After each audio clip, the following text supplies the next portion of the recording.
Muy buenas noches, estimados compañeros, bienvenidos. Buenas noches, Lee. Buenas noches, Buenas noches, licenciado. buenas noches.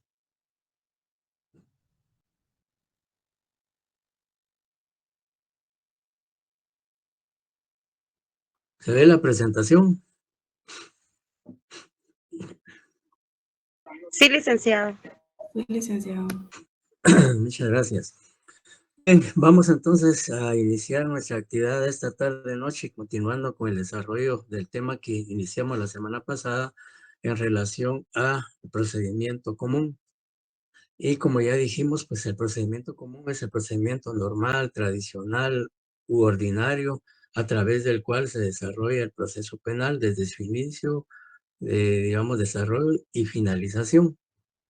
Que se habla de un procedimiento común porque el Código Procesal Penal establece dos tipos de procedimientos, este que estamos analizando esta tarde y los procedimientos especiales o específicos, entre los cuales encontramos el procedimiento específico por delito de acción privada, el juicio de faltas, eh, o el juicio para imposición de una medida de seguridad y corrección, etcétera, que son procedimientos que vamos a analizar más adelante porque son uno de los puntos finales del programa. Bien, habíamos ya definido lo que es el procedimiento común y también señalamos que dentro del procedimiento común, básicamente encontramos una serie de instituciones jurídico-procesales cuya finalidad es, digamos, lograr u obtener la suspensión en forma temporal o provisional o en forma definitiva del proceso penal, porque existe una cuestión que se está litigando, que se está ventilando o se está conociendo en otra área del derecho, como el área civil, administrativa, laboral, etcétera, y que de una u otra manera tiene relación con el proceso penal. Citamos algunos ejemplos para comprender de mejor manera lo relacionado a la cuestión prejudicial. Y hablábamos sobre todo del delito de usurpación, también de un asunto laboral o un asunto administrativo que está en trámite en forma paralela o simultánea con el proceso penal. Y en tanto no se decida o se resuelva en definitiva ese asunto laboral, civil o administrativo, pues el proceso penal no puede proceder. Entonces, la finalidad de estas instituciones jurídico-procesales pretenden, decía, que el proceso penal momentáneamente pueda detenerse o no continuar su trámite por el planteamiento de cualquiera de los obstáculos a la persecución penal, como por ejemplo la cuestión prejudicial, que es la primera institución que regula el Código Procesal Penal como un obstáculo a la continuidad del proceso penal. Ya pues también dijimos que la cuestión prejudicial está regulada en el artículo 291 y 292 del Código Procesal Penal. Y en la presentación, pues también habíamos hecho referencia a cómo definir una cuestión prejudicial. Continuando entonces con este tema, pues el Código Procesal Penal faculta o le otorga este derecho a los sujetos procesales cualquiera, el Ministerio Público, el abogado defensor, el imputado, el querellante adhesivo, o el abogado del querellante adhesivo, si éste tuviere un profesional de derecho que lo asesore y lo dirija digamos, dentro del proceso penal. Entonces, ¿quiénes pueden promover la cuestión prejudicial? Pues de acuerdo a la ley, cualquiera de las partes.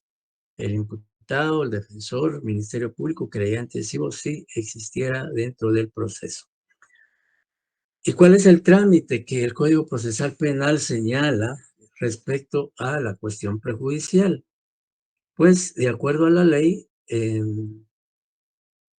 perdón, sí se mira Sí, de se ve acuerdo a bien. de acuerdo a la ley, pues, el trámite de la cuestión prejudicial es de acuerdo a los incidentes. Y el trámite de los incidentes, específicamente, de acuerdo al Código Procesal Penal, lo encontramos en el artículo 150 bis. En este caso, pues al plantearse una cuestión prejudicial, el juez señalará una audiencia oral y pública para que las partes comparezcan a esa diligencia judicial y el interponente o el que formula cuestión prejudicial, pues argumentos ante el juez y presentará, pues fundamentará no solo con argumentos, sino con medios de investigación la procedencia de la cuestión prejudicial. Y en esa audiencia, pues también comparecen las demás partes, el imputado, el defensor y el querellante, si existe en el proceso penal, a quienes también se les concede la palabra para que se pronuncien respecto a la cuestión prejudicial que se ha planteado. Posteriormente a la intervención de los sujetos procesales, pues el juez debe resolver y en este caso el juez, pues luego del análisis de los argumentos del que formuló la cuestión prejudicial y de sus medios de investigación, así como de los argumentos de la otra parte que pudiera ser que la parte se oponga. Imaginémonos que el abogado defensor plantea la cuestión prejudicial. El Ministerio Público pues puede oponerse si considera que no se dan los requisitos, las condiciones legales y procesales para que el juez pueda admitir o declarar con lugar la cuestión prejudicial. Pero puede darse el caso también que el Ministerio Público no se oponga porque realmente si actúa de manera objetiva, de manera imparcial y de acuerdo a la legalidad, pues si tiene razón, en este caso el abogado defensor, al plantear la cuestión prejudicial, pues el Ministerio Público pues avalará o se pronunciará a favor de esa petición o de ese planteamiento. Pero si no, pues el Ministerio Público considera que no procede legalmente la cuestión prejudicial, pues puede oponerse. Y en este caso, pues el juez, luego de escucharlos, tendrá que resolver y declarar con lugar si a su juicio procede o sin lugar la cuestión prejudicial. Esas son las actitudes procesales que el juez contralor de la investigación, ante quien se formula la cuestión prejudicial, pues debe asumir con lugar o sin lugar la cuestión prejudicial. ¿Qué ocurre o qué consecuencias genera la admisión por parte del juzgador de la cuestión prejudicial? Pues primero, pues dice, se suspende provisionalmente el proceso penal hasta que se resuelva la cuestión prejudicial. Esa es la finalidad, detener provisionalmente la continuidad o desarrollo de ese proceso penal. Y, pues, si el sindicato está privado de libertad, pues se ordena su libertad. Si él se encuentra detenido, etcétera. Pero también al mismo tiempo la ley establece que si hay actos de investigación urgentes que puedan perjudicar precisamente el proceso penal y que si es imprescindible, necesaria e indispensable realizar esos actos de investigación, pues la ley permite que el Ministerio Público las realice, ¿ya? Entonces, porque, pues recuerden ustedes que para garantizar una efectiva investigación, pues la misma debe hacerse, en primer lugar, lo más inmediato posible. Luego, pues, recolectar los medios de investigación que cuya pérdida se teme de que puedan deteriorarse, desaparecer, etc. Entonces, recuerden ustedes que uno de los peligros más grandes que tiene la investigación es el tiempo, que si una investigación no se hace oportunamente, no se practica de manera urgente, pues se puede, digamos, perder información valiosa que permita esclarecer el hecho delictivo. Y si no se acepta la cuestión prejudicial por parte del juez, pues entonces se ordena la continuidad del procedimiento. Es decir, el proceso penal sigue su curso hasta, pues, donde corresponda. Puede ser que hasta sentencia o puede ser que se resuelva de otra manera, pero eh, entonces, dos efectos jurídico-procesales genera la admisión o rechazo de la cuestión prejudicial. Si se acepta, pues se suspende provisionalmente el proceso hasta que se resuelva la cuestión prejudicial, en definitiva.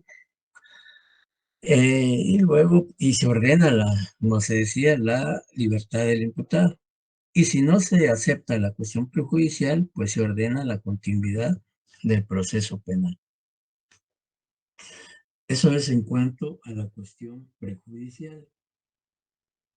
¿Alguna duda respecto a esto?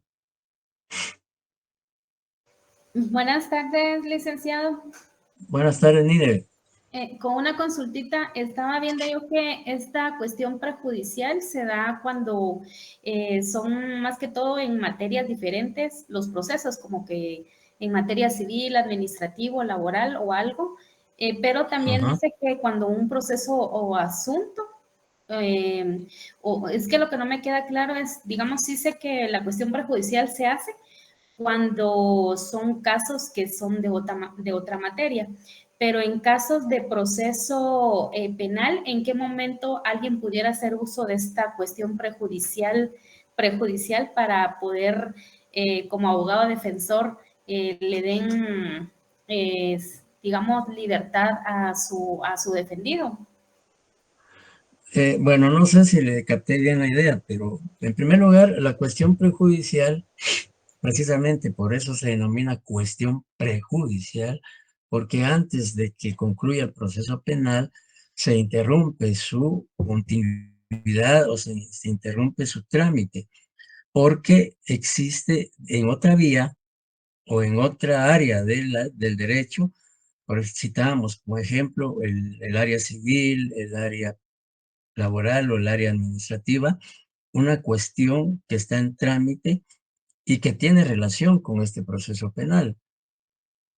Y entonces, en virtud de que existen dos procedimientos en trámites en forma simultánea, solo que uno en materia penal y otro, por ejemplo, en materia civil, pues entonces la cuestión prejudicial solo podría plantearse precisamente argumentándose que el proceso penal no puede continuar porque hay una cuestión administrativa o civil en trámite que tiene relación con el proceso penal y que, digamos, en tanto no se decida, no se resuelva de forma definitiva esa cuestión administrativa o esa cuestión civil, pues no podría continuar el proceso penal. Entonces, por eso decía que la libertad del imputado, si está detenido, y si el juez, digamos, le da trámite a la cuestión prejudicial, y si en su momento declara con lugar la cuestión prejudicial, pues se ordena la libertad. ¿Por qué?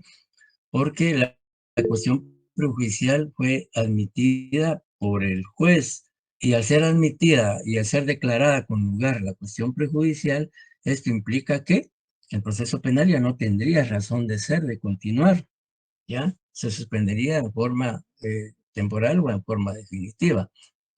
No sé si eso, digamos, no puede plantearse de otra manera para obtener la libertad del imputado. Es decir, que no se puede utilizar la cuestión prejudicial si no existiera un asunto en otra vía judicial que tenga relación con el proceso penal. Ya, por ejemplo, que el sindicato tenga, digamos, que en ese momento estén pidiendo una pensión alimenticia en el ramo civil, pero también a la vez esté imputado por homicidio. Entonces, ponen o piden la cuestión prejudicial para que primero tramiten lo de la vía civil para luego dar paso a la vía penal. ¿Algo así entiendo? Así, así es. Mire, en el ejemplo que usted plantea, digamos, ahorita le doy la palabra a Adriana, o si quiere de una vez y después continúo yo. Sí, Adriana. Gracias, licenciado. Sí, estoy en la misma sintonía con Nínive. Bueno. Yo lo que entiendo prácticamente de la cuestión prejudicial, y lo digo con el énfasis de que todos lo aprendamos, ¿verdad? Es de que prácticamente el proceso, cuestión prejudicial es un medio de defensa, que es prácticamente como lo que utilizan hoy por hoy los políticos, de que si tienen algo pendiente todavía no lo pueden procesar por lo que lo están acusando porque todavía tienen algo pendiente, pero tampoco lo pueden agarrar en, como decirlo, ponerlo ¿cómo le diré? Porque todavía tiene una cuestión perjudicial, algo así lo entiendo. Bien, vamos a tomar como, digamos, ejemplo lo que Nínive decía en cuanto a la negación de asistencia económica. Ese es otro ejemplo. Ajá. Imaginémonos que la cónyuge una persona promueve ante un juzgado de familia un juicio oral de alimentos, reclamando, digamos, planteando en su demanda que su cónyuge no le proporciona, digamos, los medios económicos para la manutención de su persona y de sus hijos menores. Y que por eso lo demanda, porque no, digamos, no cumple con esa responsabilidad, con esa obligación. Y entonces presenta la demanda oral en la vía civil, específicamente en los juzgados de familia, demanda oral por negación de asistencia económica. Y se inicia el trámite de esa demanda en el juicio civil, en el juzgado de familia. Pero al mismo tiempo, la señora, como una forma de coaccionar o de presionar al cónyuge al pago de sus alimentos, al mismo tiempo presenta una denuncia en el Ministerio Público por el delito de negación de asistencia económica. Entonces, el imputado en ese momento puede plantear, o su defensor, una cuestión prejudicial. ¿Por qué? Porque no puede tipificarse aún el delito si él ha incurrido en el delito de asistencia económica. ¿Por qué? Porque esa demanda donde ella está reclamando negación de asistencia económica aún está en trámite.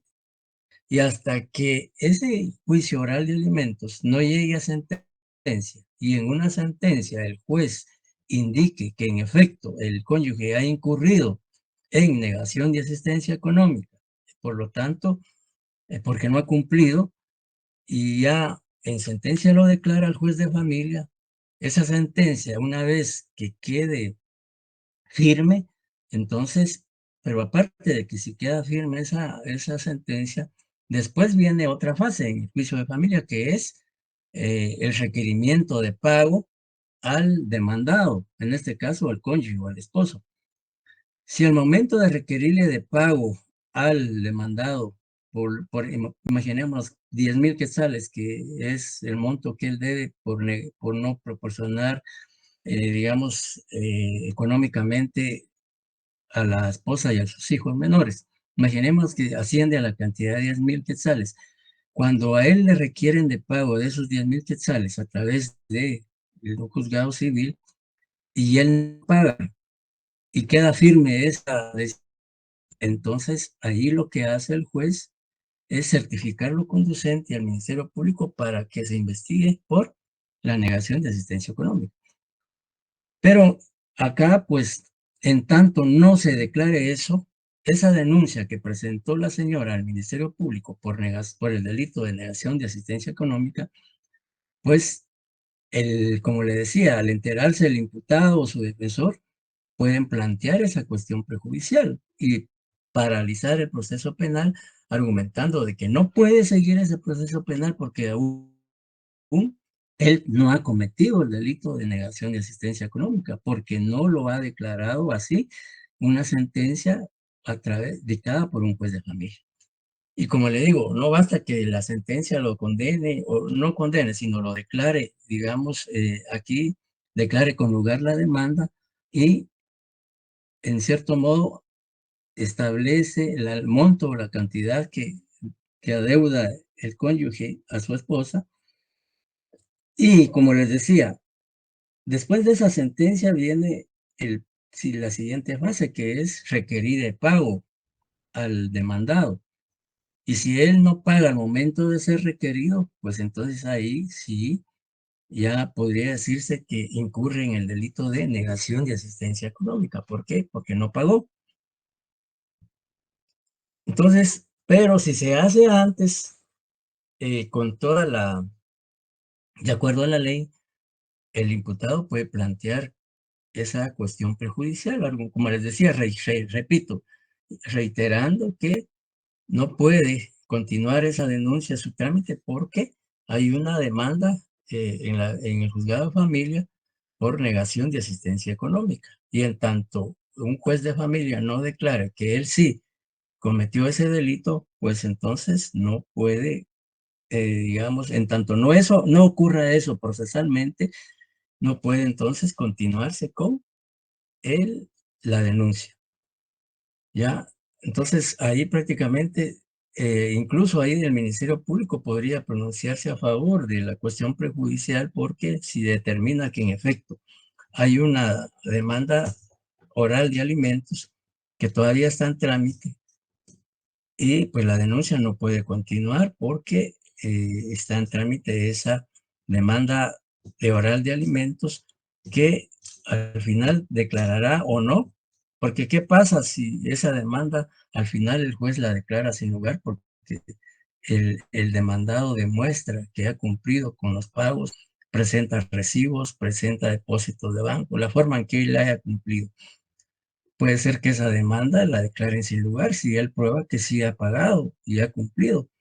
Y entonces, ¿qué pasaría entonces si la denuncia continúa y, y ese caso o ese proceso de oral de alimentos en familia en sentencia se declara sin lugar la demanda? Imaginémonos que y la denuncia continúa y en un momento dado se pide la detención del imputado por ese delito, pues habría un gran perjuicio porque no podría ser así, toda vez que él demuestra en el juicio de familia o en el proceso, en la demanda de familia, que sí ha pagado, como le digo, con recibos, con depósitos que ha hecho, etcétera. Por eso es que pues, se llama cuestión prejudicial, porque digamos, se inicia un proceso penal contra una persona, pero al mismo tiempo existe un proceso civil o un proceso administrativo o un proceso laboral o de cualquier otra naturaleza que no se ha resuelto para que declare si, en este caso, la persona que ha sido demandada en otra vía, pues haya incurrido en el tipo penal o no que se le está promoviendo, denunciando ante el Ministerio Público. No sé si con ese ejemplo queda claro esto de la cuestión prejudicial. Sí, licenciado, muchas Bien, gracias. muchas gracias, licenciado, muy amable. Bien, bien, que no hay otra pregunta para continuar con...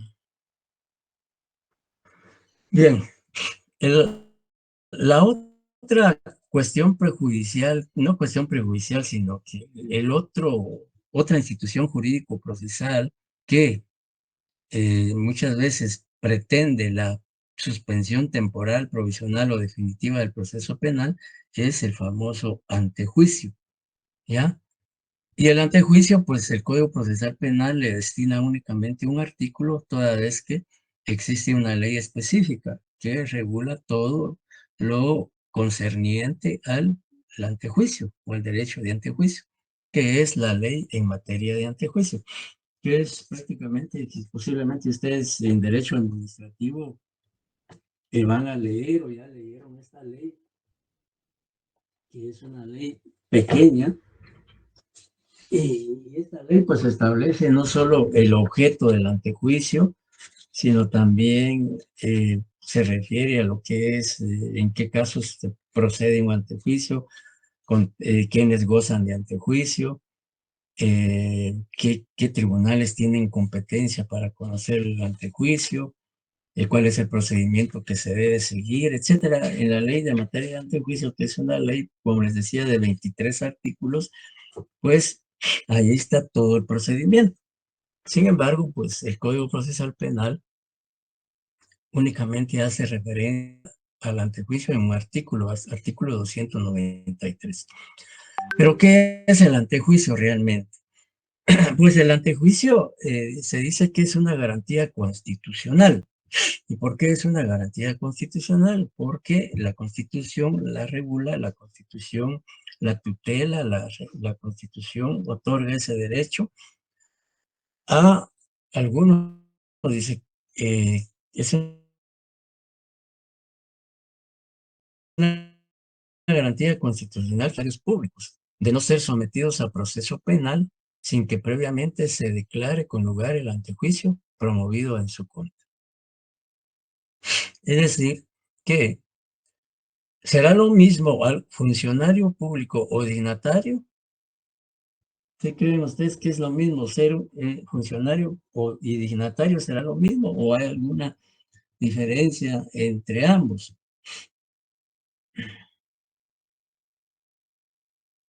Yo digo que sí hay una diferencia, solo que no la tengo muy clara.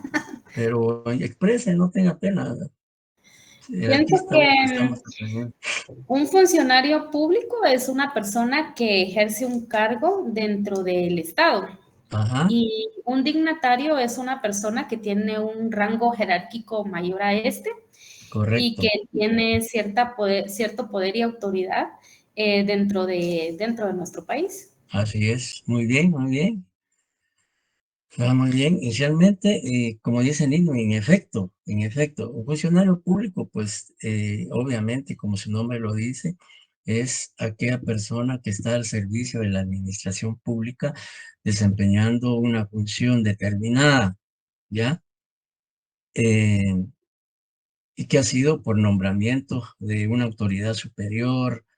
En este caso, pues pensemos en un director de una institución, digamos, ministro, etcétera, etcétera. Y, digamos, ese es un funcionario público. Y como decía el dignatario, y Nini me lo dijo muy claro, y en efecto así es, el dignatario es la persona que ocupa un cargo de alto rango o una posición, como decía ella, jerárquicamente superior a la de un funcionario público.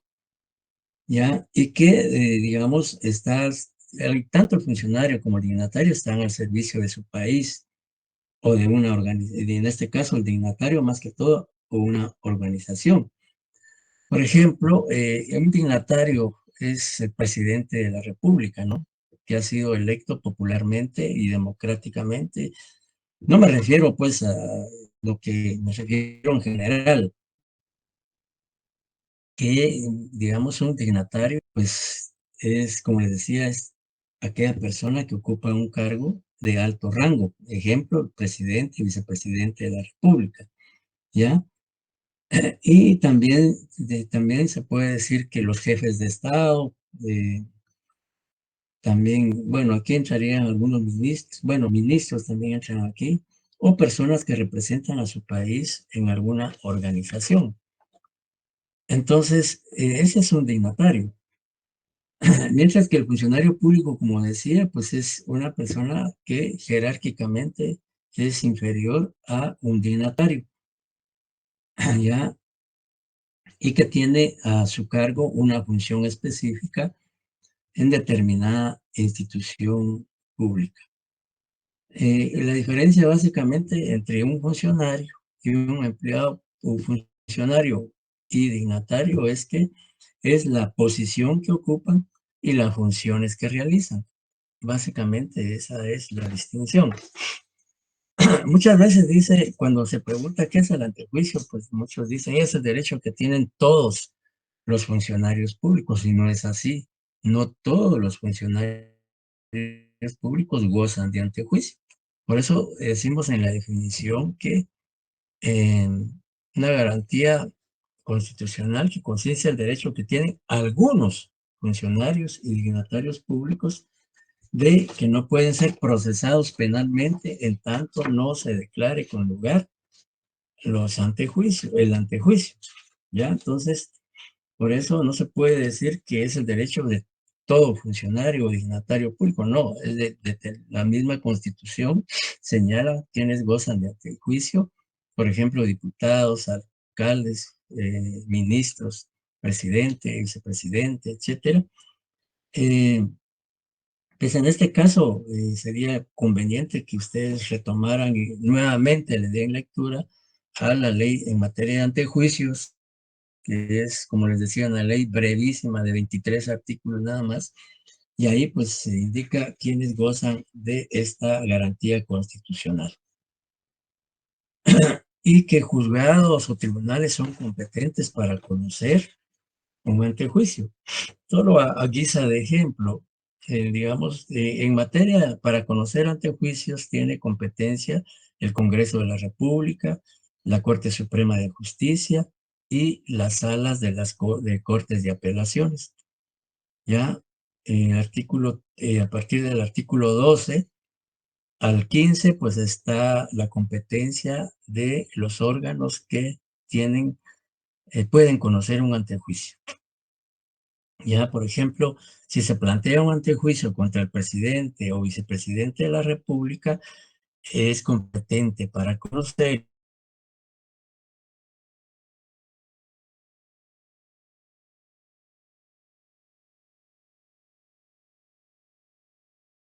el ministro, un magistrado de una sala, es ante la Corte Suprema de Justicia. Y si es contra un alcalde, contra candidatos a diputados, gobernadores, es ante la sala de apelaciones del ramo penal. Bueno, pues eso lo pueden ustedes ratificar con la lectura que le hagan a la ley en materia de antejuicio. El artículo 293, y por favor, Ninia, nos apoya con la lectura del artículo 293 del Código Procesal Penal. Claro, artículo 293, antejuicio. Cuando la viabilidad de la persecución penal dependa de un procedimiento previo, el tribunal competente de oficio o a petición del Ministerio Público solicitará el antejuicio a la autoridad que corresponda, con un informe de las razones que justifican el pedido y las actuaciones originales. En lo demás se regirá por la Constitución de la República y leyes especiales. Contra el titular del privilegio no se podrá realizar actos que impliquen una persecución penal y solo se practicarán los de investigación cuya pérdida es de temer y los indispensables para fundar la petición. Culminada la investigación esencial, se archivarán las piezas de convicción, salvo que el procedimiento continúe con relación a otros imputados que no ostentan el privilegio. Rige esta disposición cuando se requiera de la conformidad de un gobierno extranjero. Gracias. Bien, entonces, digamos, la ley claramente dice que no puede iniciarse ningún proceso penal contra algún funcionario dignatario que goce de antejuicio. En lo que si se estima, si se considera que un funcionario público o un dignatario que goza de antejuicio ha incurrido en la comisión de un hecho delictivo, pues se debe promover previamente el antejuicio. Y que este antejuicio sea declarado con lugar. Y que al ser declarado con lugar, se indique que da lugar a formación de causa o de persecución penal. Una vez que esto ocurra, entonces ya pues se despoja de esa garantía al funcionario o dignatario para ser sometido a un proceso penal por el tipo penal que le está siendo imputado.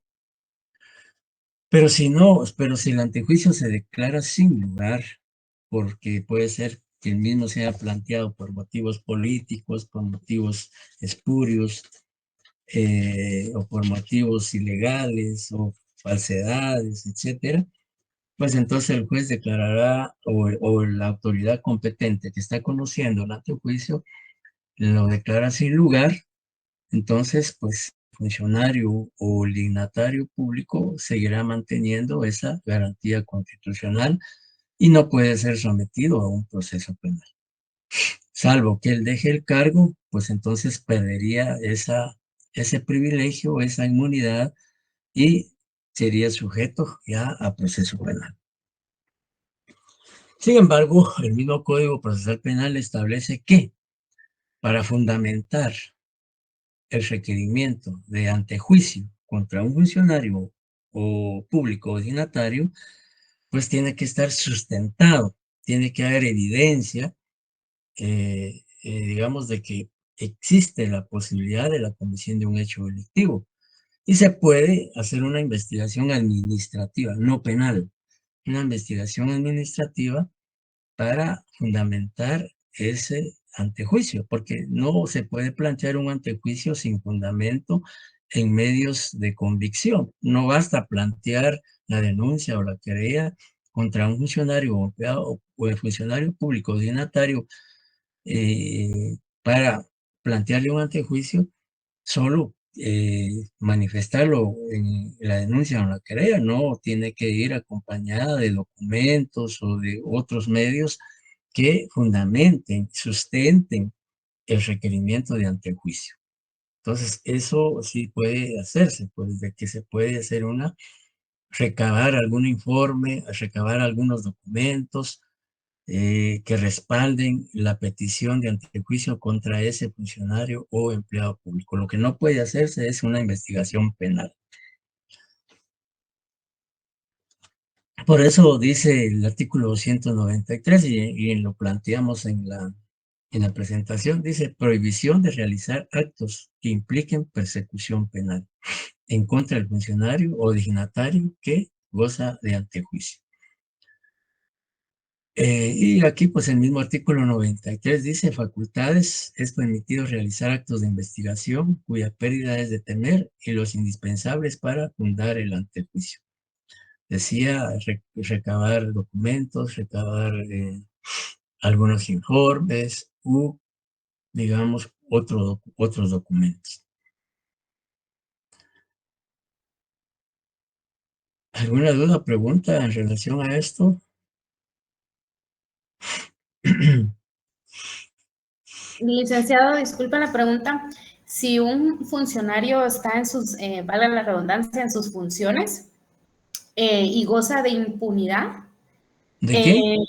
que goza de impunidad, No impunidad, sino inmunidad. inmunidad es la cosa, inmunidad, goza de inmunidad, sí se le puede dar trámite a un antejuicio si por la vía, una investigación administrativa, si hay pruebas fehacientes de que está utilizando su cargo para cosas ilícitas, ¿verdad? Claro. Sí, por eso decía que si del desempeño de la función del funcionario o del dignatario se establece que hay, pensemos, por ejemplo, un alcalde que se considera que está incurriendo en el delito de malversación o peculado porque está haciendo un mal uso de los recursos de la municipalidad para fines personales, etcétera, y hay documentos que prueban eso, etcétera, pues esos documentos pueden ser el sustento para plantearle un antejuicio, para que se investigue ya penalmente si en efecto hay o no delito de malversación. O sea, por eso la ley dice que se permite que se haga alguna investigación para obtener información que respalde, que sustente, que fundamente ese requerimiento de antejuicio que se va a plantear, que no basta decir que el alcalde X cometió o incurrió en el delito de malversación o de fraude por tales y tales razones. Bueno, pero hay que acreditar con algún documento o algún otro medio que permita, pues, sustentar el antejuicio, porque si no, ese antejuicio no tendría no prosperaría, pues, si solo se menciona que hay posible comisión por parte de un funcionario público de un hecho delictivo, si no se fundamenta con medios que respalden ese requerimiento. También, finalmente, digamos, obstáculos que se pueden plantear en un proceso penal para detener su prosecución o diligenciamiento en forma provisional o definitiva son las famosas excepciones que establece el artículo 294 al artículo 296 del Código Procesal Penal. ¿Y qué son las excepciones? Pues las excepciones, como lo indicamos en la presentación, son mecanismos de defensa que la ley otorga al imputado para oponerse a la persecución penal o a la acción reparadora iniciados en su contra. Que esta excepción, pues, también la puede plantear su abogado defensor, ¿ya? Pero, digamos, siempre con la finalidad de, digamos, lograr la suspensión del temporal o definitiva del proceso penal. El Código Procesal Penal establece que el artículo 294 dice, las partes podrán oponerse al progreso, o sea, al progreso quiere decir a la continuidad, o al desarrollo, al diligenciamiento, etcétera, al progreso de la persecución penal o de la acción civil por los siguientes motivos. Y claramente clasifica 3 tipos de excepciones que el imputado o su abogado defensor pueden plantear dentro del proceso penal. Y en primer lugar tenemos la excepción de incompetencia. ¿Ya? ¿Y qué es la excepción de incompetencia? Pues esto, pues básicamente, la excepción de incompetencia podría decirse que consiste en el planteamiento o la petición que formula, en este caso el imputado, ante el juez o ante un tribunal que él considera que no es competente para conocer ese proceso penal. Eso pues también tiene relación con lo que es la inhibitoria declinatoria, pero se puede plantear, si no se plantea como declinatoria, como inhibitoria, pues puede plantearse como una excepción, ¿ya? Entonces, esta excepción de falta de competencia es la que formulan o plantea en este caso el sindicado o su abogado defensor al considerar o al estimar que el juez o tribunal ante quien se presentó la acción penal no tiene competencia por razón de su jurisdicción, no tiene esa legitimación para conocer de esa acción penal. Por ejemplo, imaginémonos que una persona ha sido víctima de un delito por acción privada, por ejemplo, por difamación, y presenta una querella ante un juez segundo pluripersonal de primera instancia penal. ¿Será competente este juez para conocer esta querella o para admitirla y darle trámite o tramitar esa querella por un delito de acción privada? ¿Será competente este juez de primera instancia, en este caso juez contralor, para conocer esa querella por delito de acción privada? No, No, ¿por qué? porque como tendría que ser un juez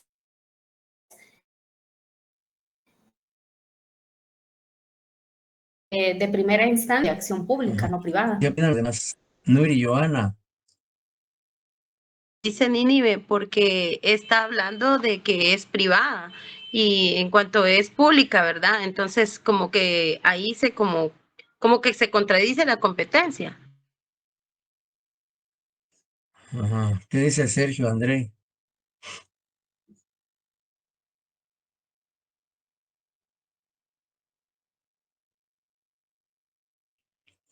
Sergio André se quedó dormido.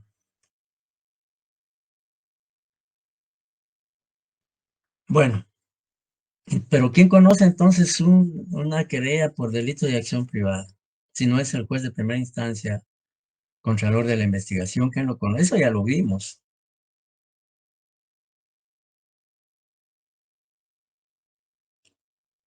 Cristian Solares, Aquí estoy, buenas tardes. Estoy buscando aquí buenas el tardes. código, dame un minuto. Despierte, despierte.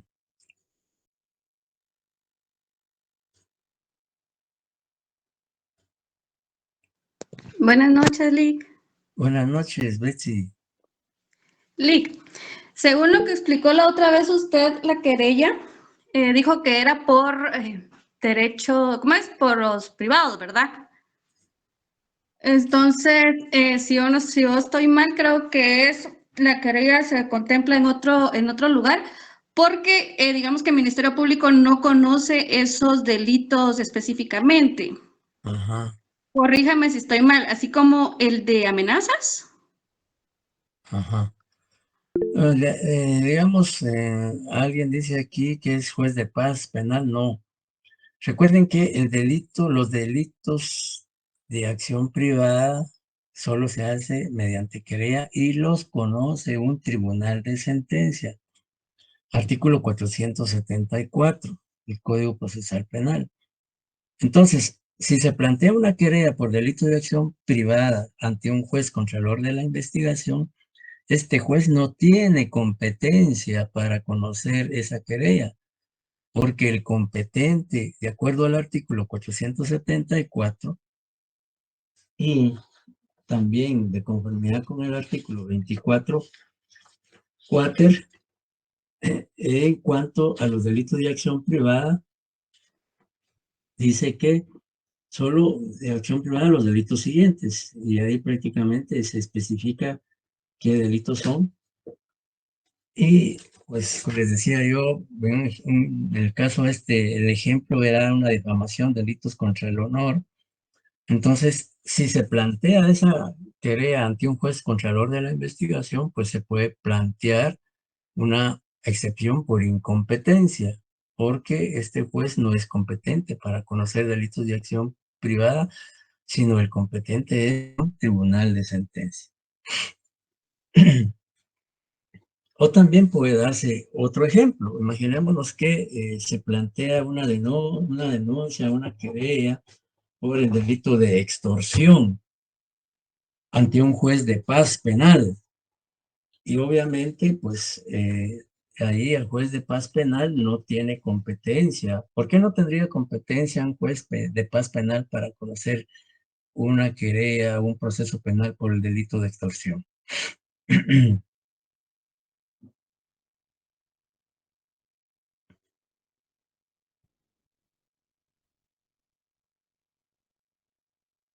Adriana Alfaro,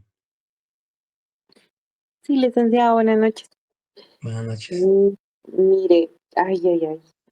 ¿Por qué ¿Me puede repetir la pregunta? Disculpe. Digamos, si se plantea una denuncia, si un juez de paz penal está conociendo un proceso penal por el delito de extorsión, Ujú. ¿será competente este juez para conocer este proceso por el delito de extorsión o no es competente? Bueno, Betsy, dígame, sí podría ser competente. ¿sí? No, licenciado, porque los jueces de paz penal ven delitos de menor gravedad. Ajá, está bien. ¿Y cuál sería la pena máxima? ¿En qué delitos, y qué delitos conocería un juez de paz penal? Licenciado, juzgan delitos por faltas. Por ejemplo, los Es de que no puedes, tránsito.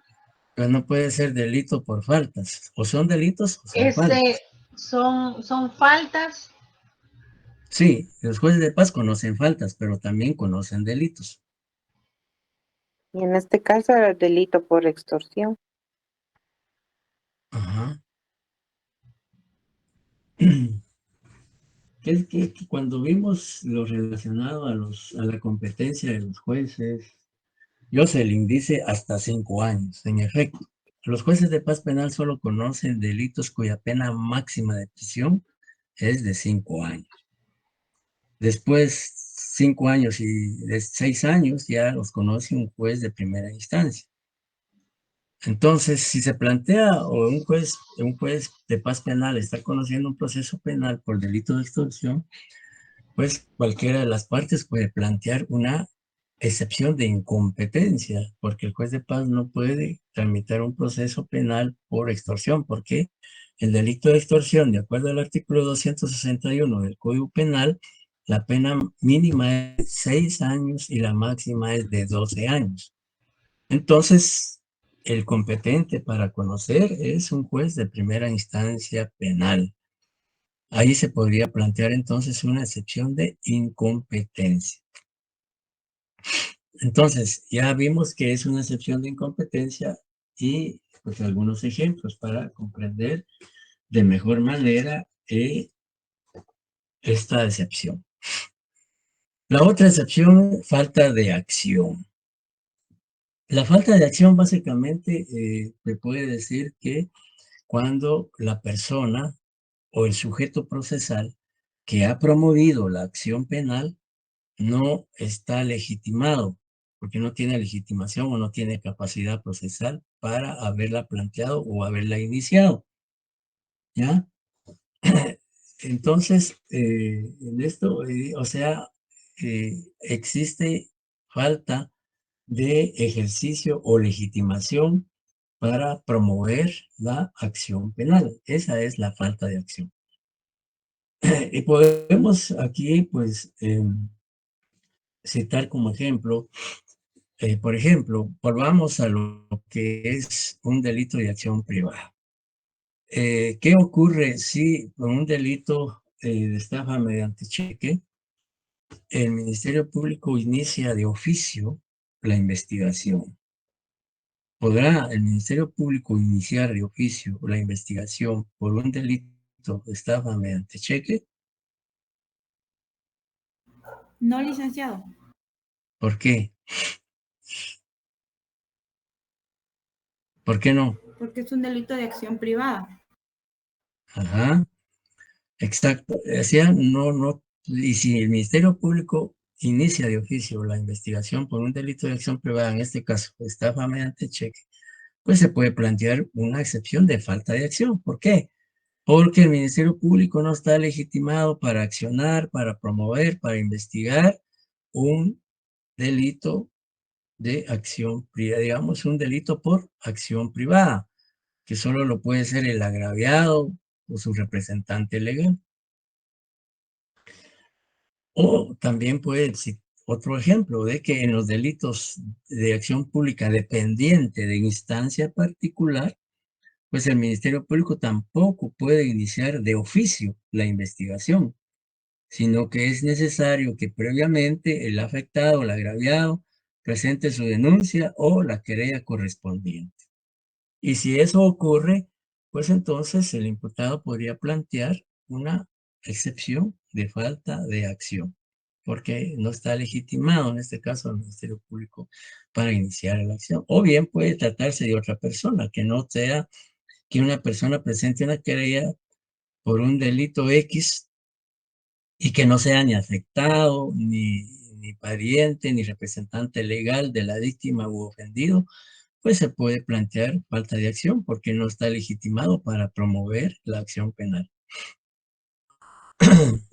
Y también, eso es en cuanto a la falta de acción. Y también se puede plantear como excepción la extinción de la persecución penal o de la pretensión civil. Veamos lo que dice el artículo 32 del Código Procesal Penal, que establece los supuestos por los cuales se puede promover una excepción por argumentando que existe extinción de la persecución penal. Alguien que nos apoye con la lectura del artículo 32, por favor. Muchas gracias.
Muchas gracias. Si concurre cualquiera o varias de estos supuestos durante el desarrollo del proceso penal o al inicio, pues entonces se puede promover como excepción cualquiera de estos 8 supuestos que establece el Código Procesal Penal como, digamos, para extinguir la persecución penal, es decir, que ya no continúe el proceso penal por cualquiera de estos supuestos que, digamos, expresamente señala el artículo 32. En cuanto a las excepciones, pues estas son. En cuanto al procedimiento para el planteamiento o formulación de las excepciones, pues encontramos, en cuanto al planteamiento, dice el artículo 294, en la etapa preparatoria e intermedia, ante el juez de primera instancia, contralor de la investigación, en el debate ante el tribunal de sentencia competente. O sea, esos son, digamos, los momentos procesales por los cuales se puede plantear una excepción, cualquiera de las tres. En la etapa preparatoria e intermedia, ante el juez contralor de la investigación. Cuando hablamos de juez contralor de la investigación, nos estamos refiriendo al juez que está tramitando ese proceso penal o que está conociendo, diligenciando ese proceso penal. Y si ya estamos en la fase del juicio oral y público, pues se presenta ante el tribunal de sentencia que está conociendo ese debate o está desarrollando ese juicio oral y público. Luego el trámite, dice en el procedimiento preparatorio por la vía de los incidentes, sin interrumpir la investigación. Las excepciones no interpuestas en el procedimiento preparatorio podrán interponerse en el procedimiento intermedio. Y lo que dice el artículo 294. Y el 150 bis, que ya hemos en reiteradas oportunidades señalado que es el que determina la forma en que debe tramitarse una excepción, igual que otras, siempre como incidente, de acuerdo al artículo 150 bis. ¿Qué efectos tiene el planteamiento de una excepción?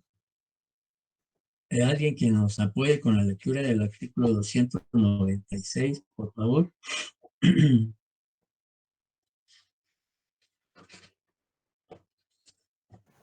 Artículo 296, efectos. La cuestión de incompetencia será resuelta antes de cualquier otra. Si se reconoce la múltiple persecución penal simultánea, se deberá decidir cuál es el único tribunal competente. Si se declara la falta de acción, se archivará los autos, salvo que la persecución pudiera proseguir por medio de otro de los que intervienen, en cuyo caso la decisión solo desplazará el apercibimiento a aquel a quien afecta.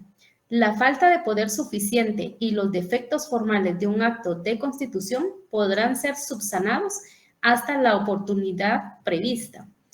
En los casos de extinción, la responsabilidad penal o de la pretensión civil, se decretará el sobresestimiento o se rechazará la demanda según corresponda.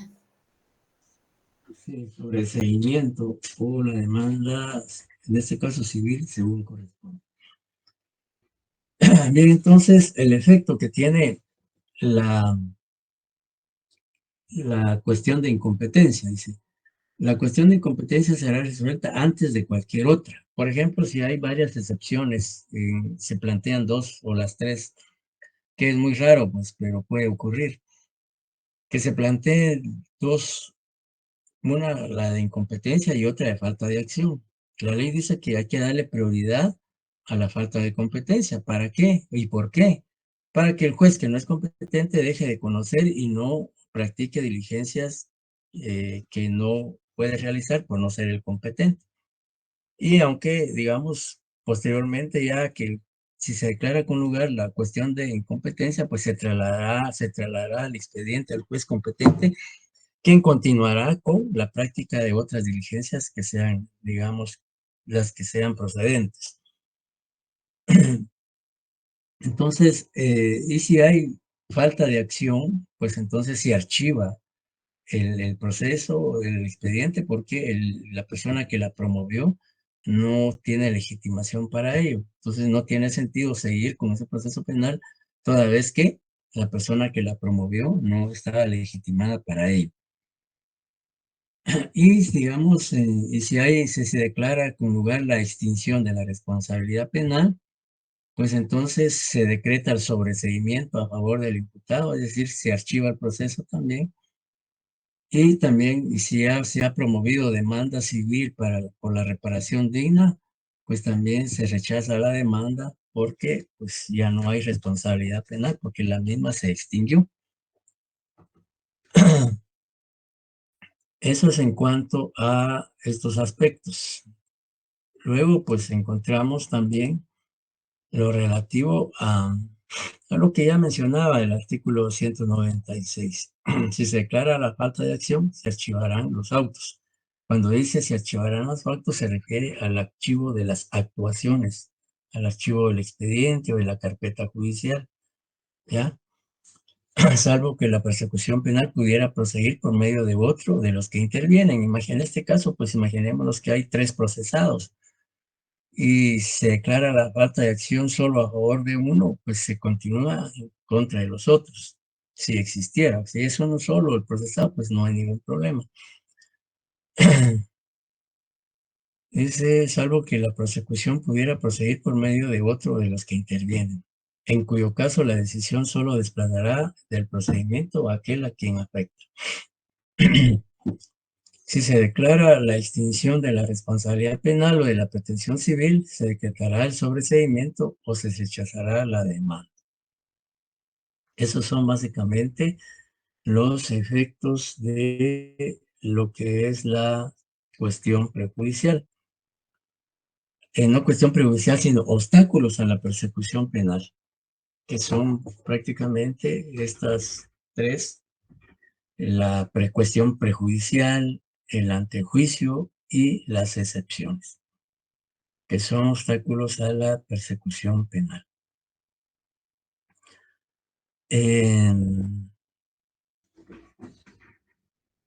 No sé si tienen alguna duda en relación a esto.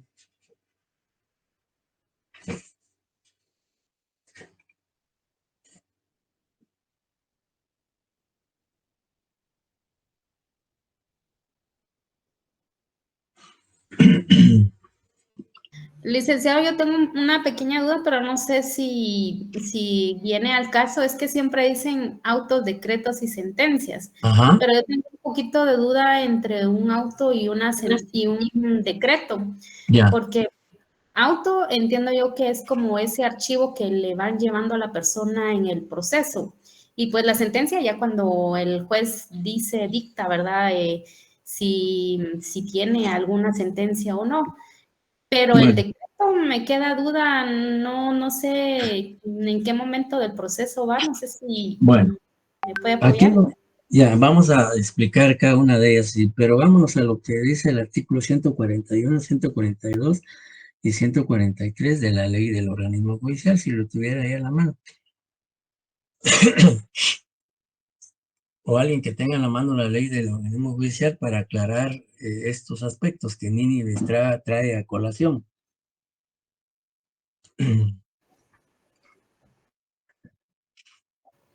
Sí, yo tengo la ley del Ah, organismo judicial.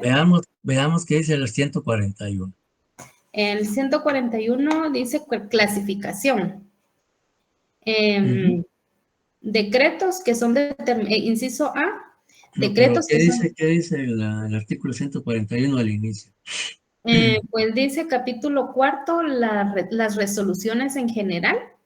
Ajá, Y yo tengo aquí resoluciones judiciales, así como un apartado, decretos, autos y sentencias. Y en el ajá, artículo 141 habla ajá. sobre esa clasificación y también dice Sí, que está reformado por el artículo 18 del ajá, decreto 64-90 del Congreso de la República. ajá, ajá, Y dice, ajá, las resoluciones judiciales son, literal A, dice literal reformado por el artículo 18, decreto 6490 del Congreso de la República, decretos que ujú, son determinados de trámite. ajá, Inciso ya. B. Ah, Entonces, dejemos, bueno, y hablemos de los decretos. ¿Qué es un decreto? Bueno, primero, decreto es una resolución judicial, pero el decreto es una resolución judicial son resoluciones de mero trámite. Son resoluciones que no resuelven ni deciden el fondo del asunto. Por ejemplo, imaginémonos que eh, el agraviado de un hecho delictivo presenta una querella ante el juez contralor de la investigación por el delito de robo.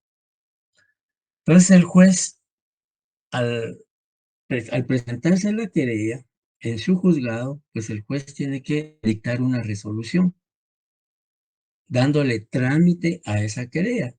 Entonces esa resolución que va a dictar el juez, dándole trámite a la querella, es un decreto.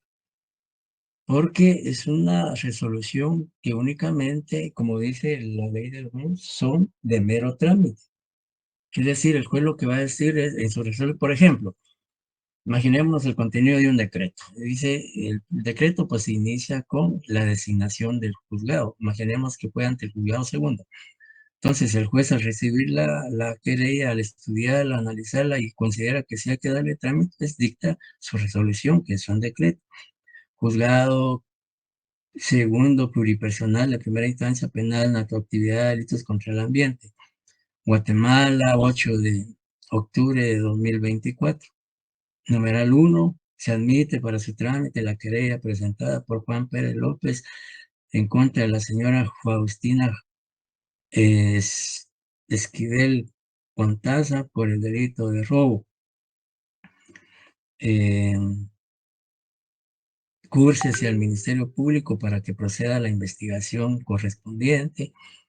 Se admite otros requisitos, por ejemplo, si la señora obviamente tuvo que indicar lugar para recibir notificaciones, ¿va? Se tiene como lugar para recibir notificaciones la dirección señalada presentada por la creyente, se tiene como medios de prueba los señalados, si es que propuso medios, etcétera, etcétera. Ese es un decreto. ¿Ya? Pero pensemos que, digamos, se haya presentado cualquier otra petición por parte de cualquiera de los sujetos procesales, el juez al resolver y darle trámite a esta petición, pues ese es un decreto, ¿ya? Porque es una resolución que solo, pues, como dice la ley del orden judicial, que solo es una resolución que le da trámite a las peticiones, ¿ya? En cambio, veamos ya lo que dice, no sé si queda claro lo que es un decreto. Sí, ya, gracias, licenciado. Sí, ya. Ahora veamos lo que es Autos. un auto. Literal B, autos. Se decide en materia que no es de simple trámite, o bien resuelven incidentes o el asunto principal antes de finalizar el trámite. Los autos deberán razonarse debidamente. Ya.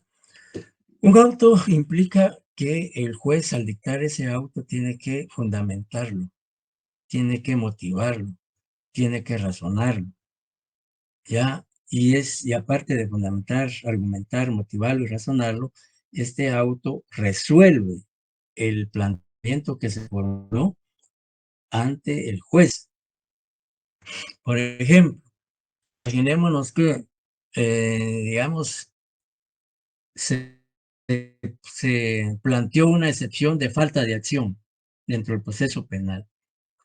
Entonces el juez tendrá que en audiencia dictar una resolución que va a ser un auto, digamos, es un auto porque él va a razonar por qué motivos declara con lugar o declara con lugar o sin lugar esa excepción de falta de acción. ¿Ya?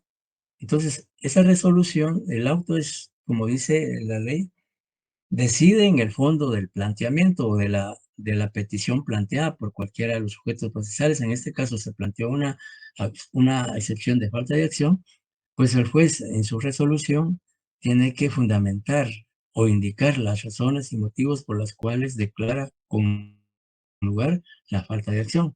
Y si es lo contrario, declara sin lugar, pues también tiene que fundamentar y razonar, de acuerdo al artículo 11 bis del Código Procesal Penal, su decisión.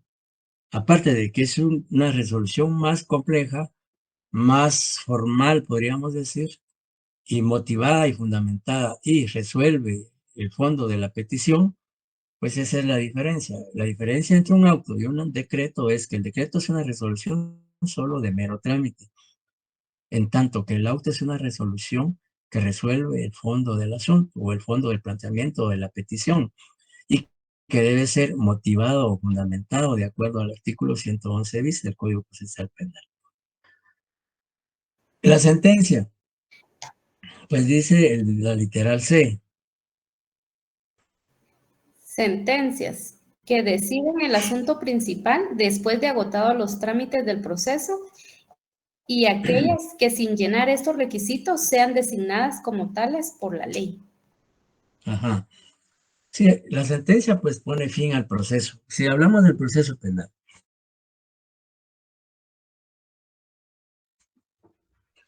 imaginemos que durante ese desarrollo del proceso penal, el juez pudo haber dictado decretos varios, también autos, y al final sentencia.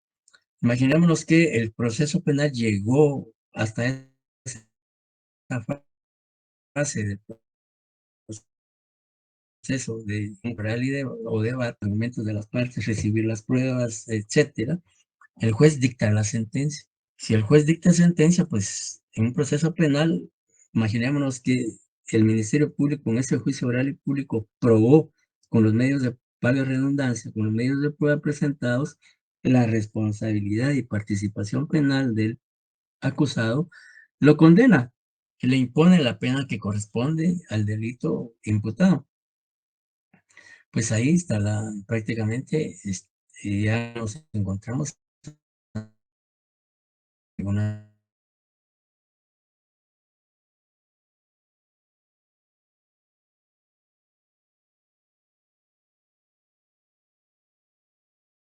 acreditada.